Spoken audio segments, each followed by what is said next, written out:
Hey there, Linda Carter. I'm 50 years old. Our daughter's wedding. It doesn't concern me. I've already made plans to travel with my adorable niece that day. We finally got the room we wanted. Traveling always comes first, right? On the day the family of my daughter's partner came, my husband suddenly canceled to see them when his niece called him. Even though I had told him in advance he wouldn't budge an inch on the wedding date, claiming he had made plans before our daughter's wedding date was set. My husband says it's because my niece gets attached to me, but my daughter doesn't get attached to me at all. But this strong affection for his niece wasn't something new. His attention merely shifted from his sister to his niece. I strongly asked him if he was sure about his decision and if he wouldn't regret prioritizing his niece over our daughter. Getting hated by my niece by prioritizing my daughter would hurt more. It's obvious I'd regret that more if he feels so strongly, then there's nothing to be done. Our daughter said nothing against my husband's decision, so I figured it'd be a waste of time to try and persuade him further. On the day of the wedding, thanks to a clever move by the sister-in-law's husband, things took an unexpected turn. As a result, my husband came to learn an unthinkable truth, and he was completely taken aback, facing a devastating blow in his life. Having been married for 28 years, my husband is from the same generation as me, and we met at a dinner party with mutual friends back in my 20s. Among my parents' age, it was still an era when women were expected to find happiness in marriage and raising children. If I was going to get married anyway, I wanted to do it after I tried my best in my life. So I fought off my parents' silent pressure. But after turning 25, dodging their expectations became hard. So when I discussed it with a friend, she introduced me to my current husband. When asked if I had romantic feelings for my husband, looking back, I think I didn't. I just didn't want to settle down with someone just because my parents preferred. There was some compromise and a rushed decision involved. I believe my husband probably felt the same way. I wanted to continue working at the company where I was employed. I made it clear I wouldn't quit marriage, and I didn't believe in the old-fashioned idea that women should only stay at home. Then my husband encouraged me by telling me that women's social roles are changing in the U.S. as well, and that we should continue to move forward.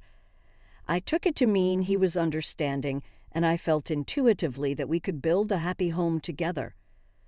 We quickly got close, and within about 6 months after we met, we tied the knot and began our life as newlyweds. I wanted to have children while young and then return to the workforce.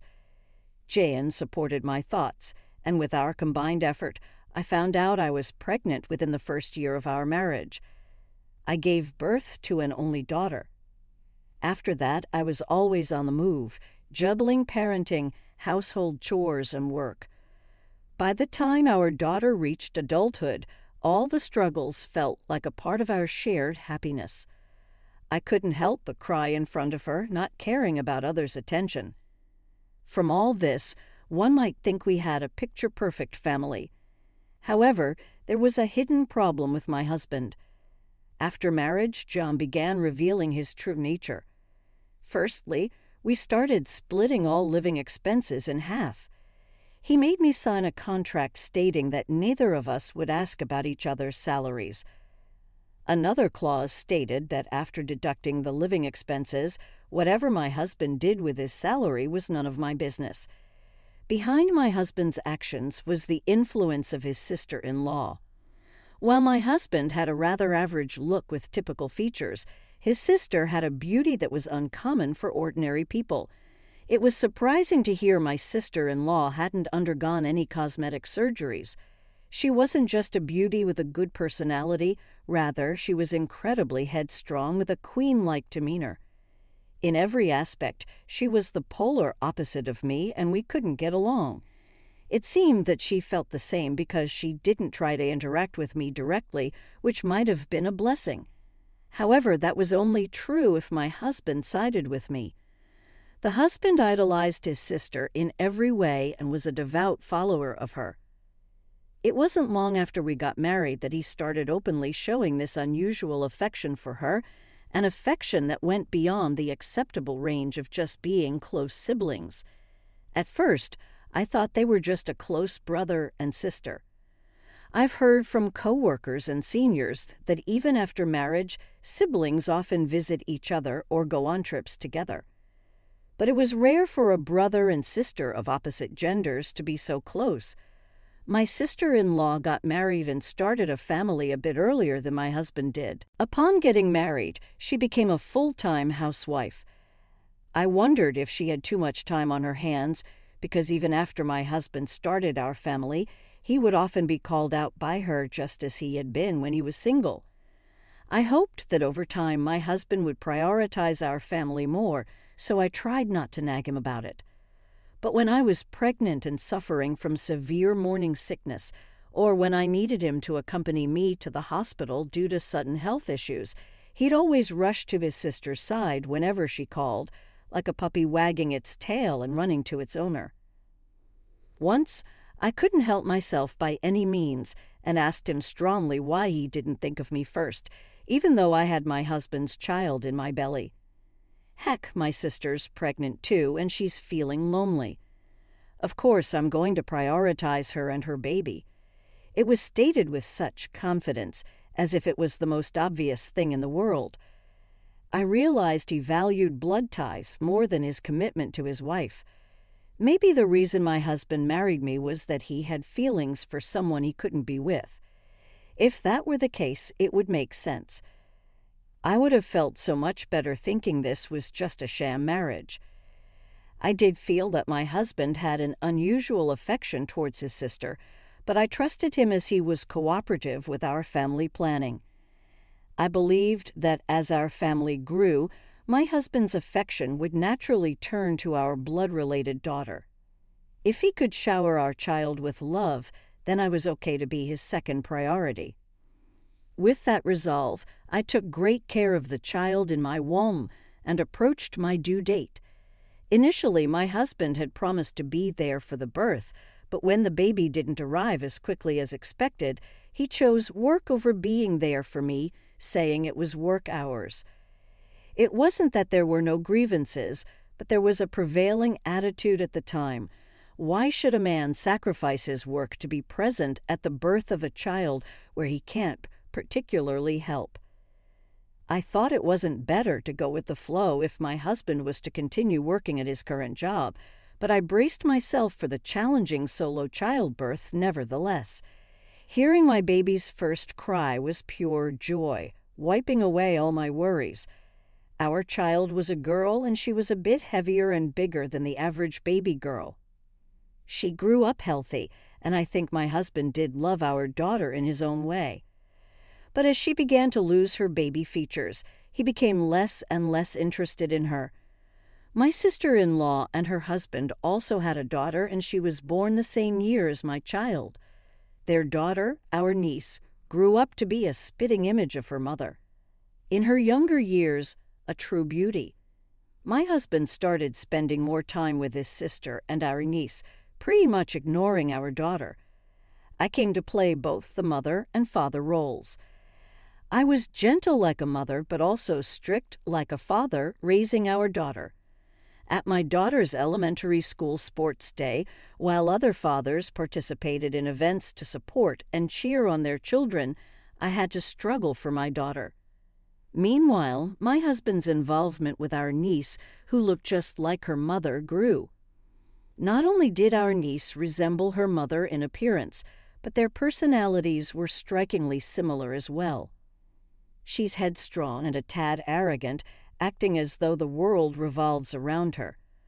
My sister-in-law's husband is a very sincere person, but he has become a yes man who can't say anything to his wife or daughter. He worked tirelessly outside, acting merely as a money provider for his queen-like sister-in-law. Even though he was working hard to pay off their mortgage, he seemed to have no place in their home. My sister-in-law often bragged, "My husband is just an ATM to me."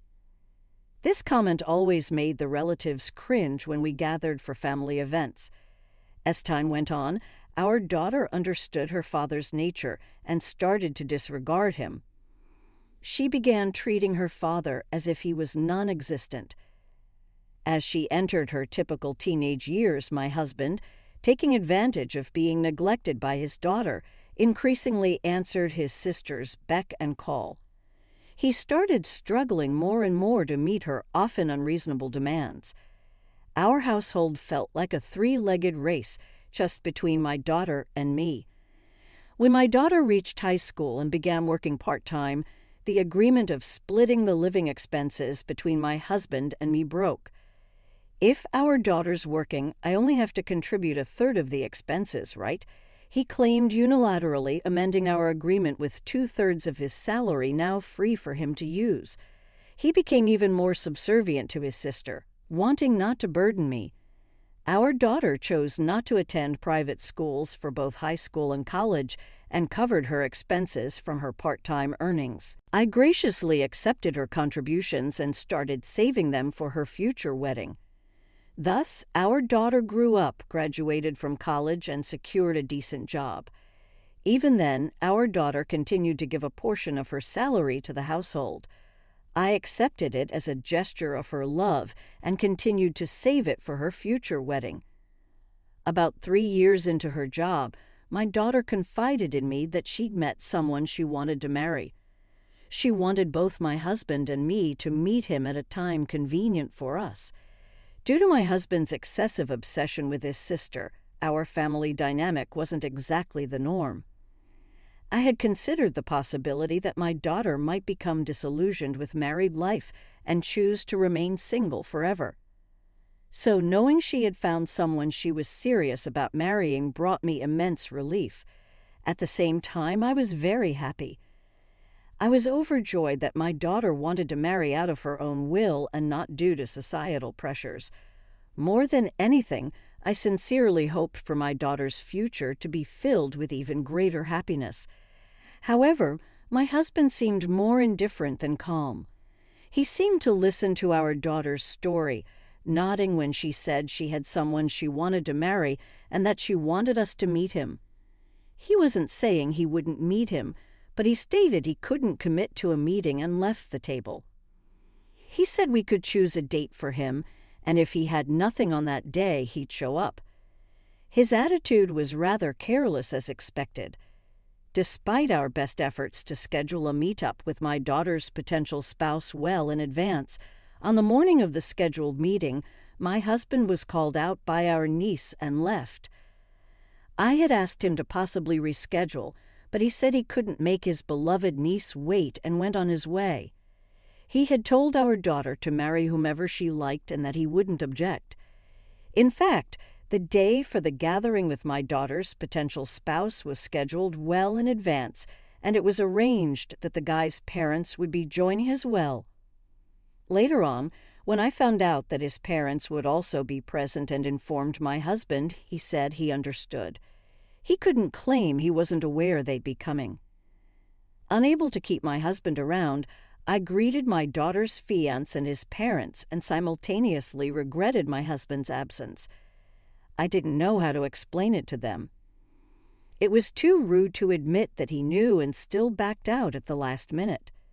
So I fudged the truth, but anyone sharp would likely sense that there's some hidden issue in our household.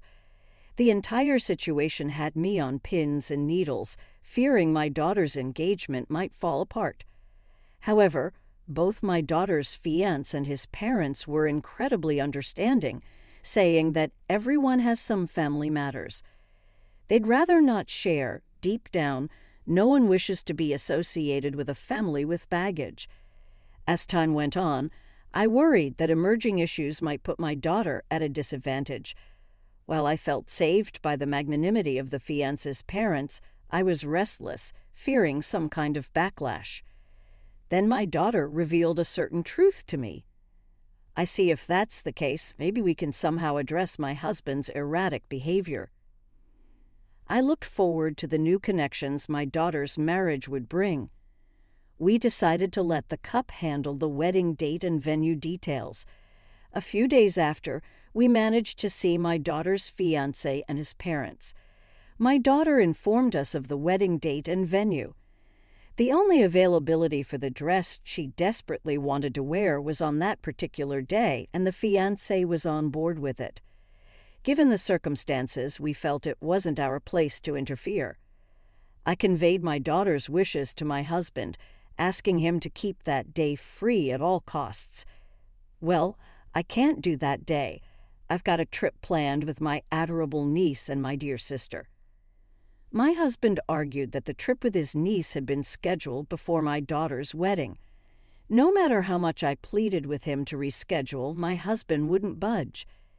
Actually, I hadn't been this persistent even when he bailed from being present for our daughter's birth. Since marrying my husband, I've never pushed this hard for something. Yet, despite my pleas, my husband kept saying I was being persistent and showed no intention of changing his plans. You're really not going to change your plans, huh? You're the one being stubborn. When I say I won't, absolute. Just remember you said that. Don't regret it later. Regret? I won't. I'd regret it more if I changed my plans. Since my husband had said that was bad enough, I decided not to bring up the matter any further. Then, on the day of our daughter's wedding, my husband, humming, left the house, dragging a large suitcase behind him. I was headed to the ceremony venue with my daughter, busy getting her ready in the bride's waiting room. That's when my sister-in-law's husband appeared. From the time I first met him and his wife, he was always somewhat in the background, but today he was particularly noticeable. That's because he had forcibly brought my sister-in-law, niece, and husband with him. He literally dragged both my sister-in-law and my husband by their arms, with my niece chasing after them, asking, "Where are you taking Mommy?" When my sister-in-law's husband approached my daughter and me, he explained the situation. My sister-in-law's husband had originally planned and prepared to attend my daughter's wedding. My sister-in-law and my niece had said they couldn't change their travel plans and wouldn't be attending. So he had understood. This morning, while my sister-in-law's husband was preparing to attend the wedding and my sister-in-law and my niece were reconfirming their travel plans, my husband showed up all excited to pick up his sister and niece. When he found out that the bride's father, my husband, was ditching his own daughter's wedding to go on a trip with his sister and niece, he was livid. Usually quiet and almost invisible like an ATM, when my sister-in-law's husband exploded in anger, it seemed my niece, sister-in-law, and husband were all taken aback. Right then and there, my sister-in-law's husband canceled their travel plans. Now that the three of them had their schedules wide open, there was no excuse to miss the wedding, especially after getting an earful from him. My sister-in-law's husband heatedly said things like, "There's no way you can skip your daughter's big day. Act like a real father for your daughter's sake." He also asked his wife why she hadn't curbed her younger brother's behavior or reprimanded her daughter's whims. It was as if the feelings he had been holding back, just like air, had exploded in anger. In truth, it should have been me addressing my husband about all these things. Maybe deep down, I had given up on the idea that he'd ever listen, so I just silently watched my giddy husband's self-behavior, resulting in my sister-in-law's husband dragging them to the venue. I can't tell how my daughter feels about her father prioritizing his niece over her. Despite him flaking on our first family gathering and possibly skipping her wedding day, she's always just brushed it off without a word. Maybe she thinks expecting anything from her father is just a waste of time. I couldn't begin to guess what she was feeling right now, seeing all this unfold before her eyes. But if my daughter says it bothers her, I'd have the courage to kick both my husband and my sister-in-law out of the venue. I too want to do something motherly for my daughter on her big day. I want to do something for her. As I waited for my daughter's reaction, my niece and my sister-in-law, annoyed about their canceled trip, began to voice their displeasure. "It's so arrogant. He's just an ATM. He cannot lecture me. I've never thought of you as a father. Don't give me that sour-faced lecture. It's so annoying. A wedding for a plain and unremarkable girl like your daughter. What a waste of time. Truly, endless complaints and demands for cancellation fees." Then the groom and his parents, who had noticed some commotion in my daughter's dressing room, approached us. "If you're having issues, should we call security?" The groom's father offered. Immediately after hearing his voice, my husband's face turned pale. "What? Why is the company president here?" The groom, who had shown concern for my daughter and me, was set to become the CEO of the company where my husband worked. The groom's father was the current CEO. The groom had heard that my daughter and her father weren't particularly close, but he was shocked by the current scene. Being both the CEO of the company where my husband worked and the groom's father, he separated his professional demeanor from his personal life. Yet when he learned that my husband had chosen to go on a trip with his niece over attending his own daughter's wedding, he approached my husband with a mix of disbelief and anger. Even though he demanded an explanation, my husband, who always prioritized his niece and sister-in-law, said, "Why do I need a reason to prioritize them? They're more important than my own daughter." While this might have flown with me, it wouldn't in the business world. The CEO firmly held that while family is important, prioritizing nieces over one's own child is unreasonable. Then my husband turned to our daughter for support. "Help me out here. I've always prioritized my niece over you. And when I said I wasn't going to attend the wedding, you didn't try to stop me. It's only natural that I feel closer to my niece who adores me rather than my daughter who doesn't show me affection right. It's not that the daughter wasn't attached to her father. It's that the father never fostered that attachment with his daughter. From when she first started speaking, she'd known the word daddy and had once been eager to play with him. She tried to bond with him once, but he consistently chose his niece over her. As a result, she gradually distanced herself, and by her teenage years, she barely acknowledged her father. Instead of being sorry for his past actions, he claims this happened because of the daughter. How can someone be so selfish? We don't need a man who can blatantly claim he's done nothing wrong in front of his daughter. At that moment, I couldn't help but feel my sister-in-law's husband's actions were unnecessary. While I initially applauded him internally for speaking up, it's ironic, but we don't need someone incapable of reflecting on their mistakes. When my husband sought agreement from our daughter, and she remained unresponsive, he tried to grab the hem of her wedding gown, but she quickly pulled away, creating a distance. I stopped thinking of you as my father a long time ago. But still, half of your blood flows inside me. It's disgusting. But my partner told me that I was a precious one.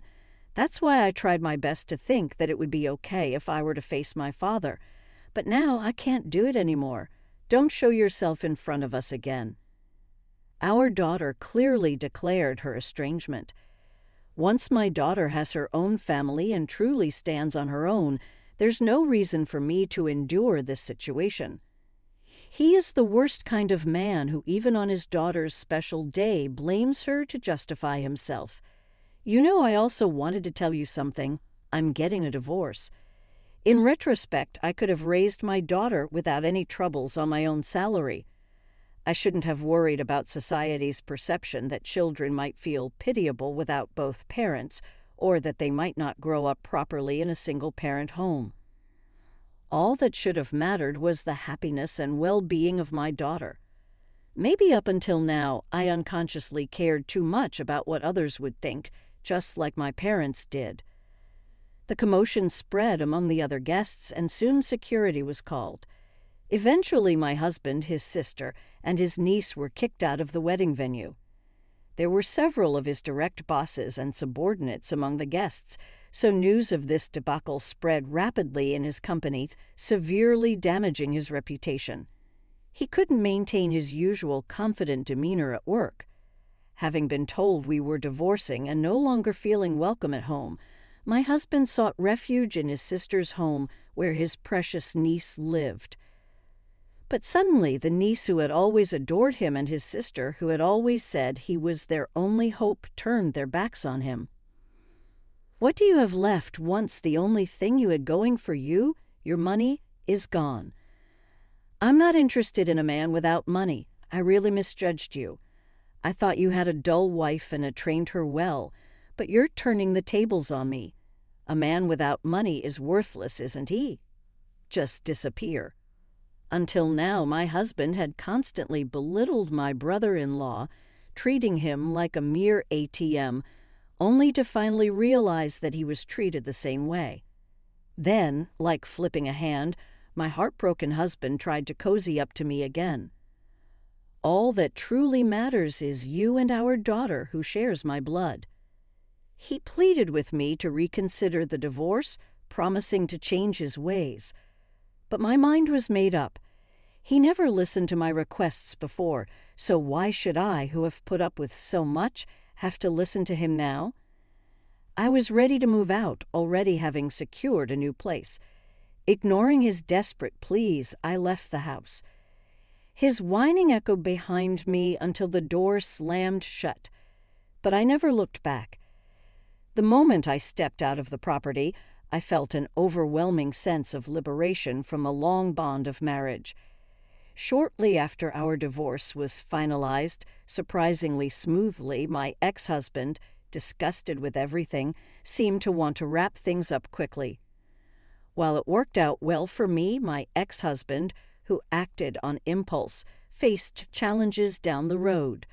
For my part, I started living freely on my own and found great joy in working hard without having to worry about household chores.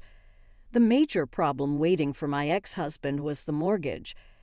When we first took out the mortgage, we both had jobs, and that was considered when determining the repayment term. I think with his current salary, he could just about manage to live alone. But there had been ongoing issues at his workplace regarding his arrogant attitude toward his subordinates. Adding to that, his rude behavior at the future company president's wedding and other personal issues led him to be sidelined at work, in a position where his presence didn't really matter. Not only was he denied any chance of promotion or raises, but his salary was also significantly reduced. With that reduced income, continuing to pay off the high mortgage became challenging, leading him to eventually give up the house he'd lived in for over 25 years. It seems my ex-husband moved into a small, old, cheap apartment, taking only the bare essentials with him. I've heard the walls are thin, and you can hear the neighbors' noises in that rundown place. My sister-in-law quickly cast aside her penniless brother and seemed to have a plan to wait for things to cool down, showing some kindness to her husband. However, things didn't go as easily as the sister-in-law hoped, and she was told by her husband that he wanted a divorce. "What? You've got to be kidding. Who do you think you are? I'm the one who should be asking for a divorce, and you should agree to it. Got it?" The proud sister-in-law was deeply hurt and humiliated to be told about divorce from her not-so-impressive husband. I've heard she's been going around saying she was the one who demanded the divorce and made him agree. Furthermore, my sister-in-law, who prides herself on looking young and beautiful even in her 50s, firmly believes that no man could resist her charms. She's been attending senior dating events that cater to wealthy men. "I'm going to remarry a rich man and live the high life," she'd often boast. Indeed, as confident as my sister-in-law is, when she attends these dating events, many older gentlemen are eager to propose, to flock around her. However, because she's incredibly haughty with an insatiable pride, I've heard she's never managed to secure a date after any of these events. My niece is the same age as my daughter, but she lacks real-world experience. Though one might commend her for being studious, The reality is she failed in her job hunting. Concerned about appearances, my sister-in-law suggested that she continue her study in graduate school. My niece seemed to enjoy her time there, especially the attention she received from her male peers. But things took a turn after her parents' divorce. First off, my sister-in-law had been a stay-at-home mom, so there was no money to keep my niece in graduate school. Although they kept their house after the divorce, since her husband moved out, they still needed money to live on. Their savings began to run out quickly. It was only a matter of time before my niece's tuition went unpaid. She was told to drop out and start job hunting immediately. But since it was discovered during the interview that the reason she went to graduate school was not to study seriously, there was no way she was going to be hired. Mid-career, around the time they started struggling for even the next day's meal, my niece began working in a nightclub. At first, her good looks got her some attention, but her arrogant attitude toward others caused trouble with the customers. She kept switching her workplace, so her income was never stable, leading to financial hardships. Now it seems she's getting by selling designer items that she had previously demanded my ex-husband and my former sister-in-law